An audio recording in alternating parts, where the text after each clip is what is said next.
Good morning to you all.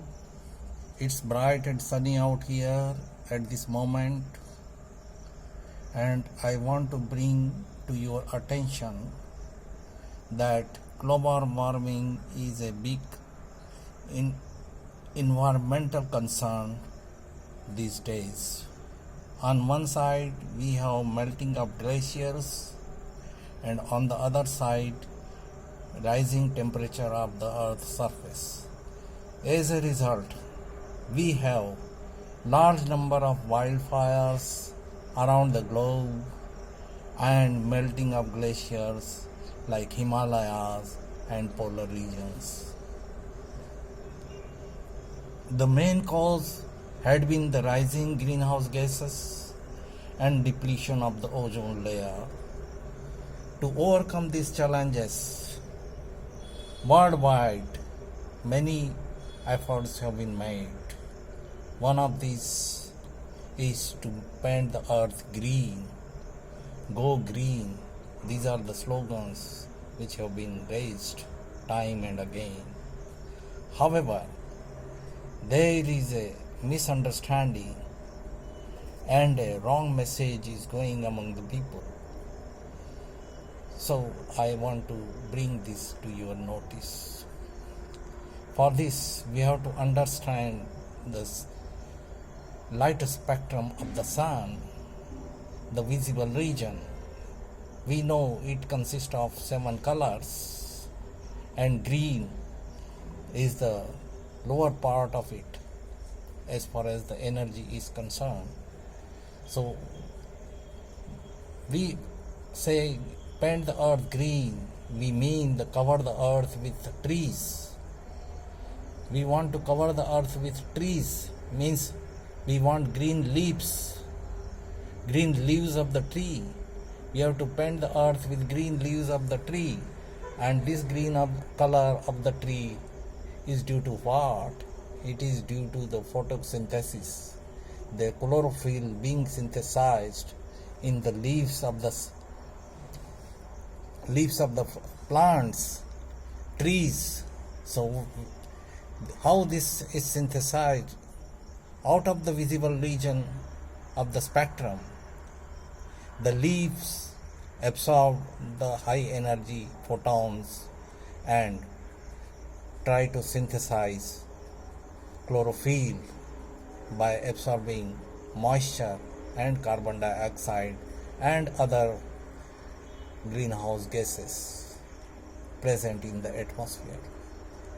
Rising industrialization, burning of the coal, hydrocarbons has led to rise in temperature due to carbon dioxide emissions as a result of burning, and this is the main cause of greenhouse gas. So we have to absorb this carbon dioxide. The best way we can do is to paint the earth green. We paint the earth green means we have to cover the earth surface with the help of the trees. We have to plant the long-lived trees like banyan tree, peepal tree, etc. And at the same time, we have to plant other shrubs which are useful, not only for us, for the nature.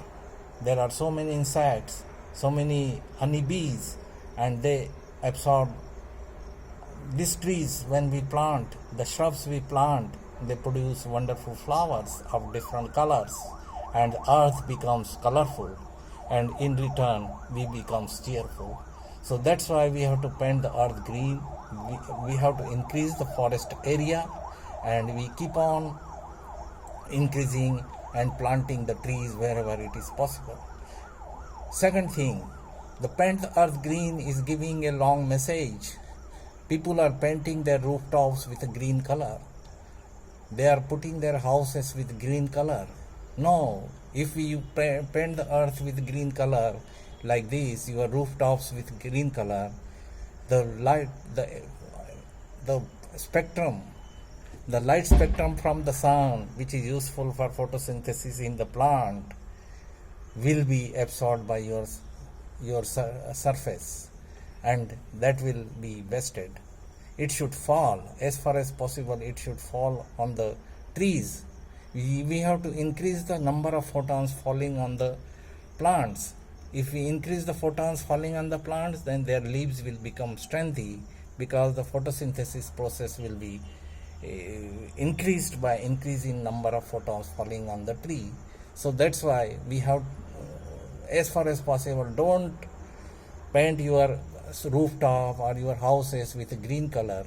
You should paint with a blue color, natural sky blue color, which is the best, and it will not only increase the number of photons for the available for the plants, but it will also repel the insects from your rooftop and your house. So best way is to, first remedy is to rooftops and other earth surface, you should not paint green. When we welcome somebody, we say red carpet welcome, we spread red carpet. So we don't use green or red for painting our houses.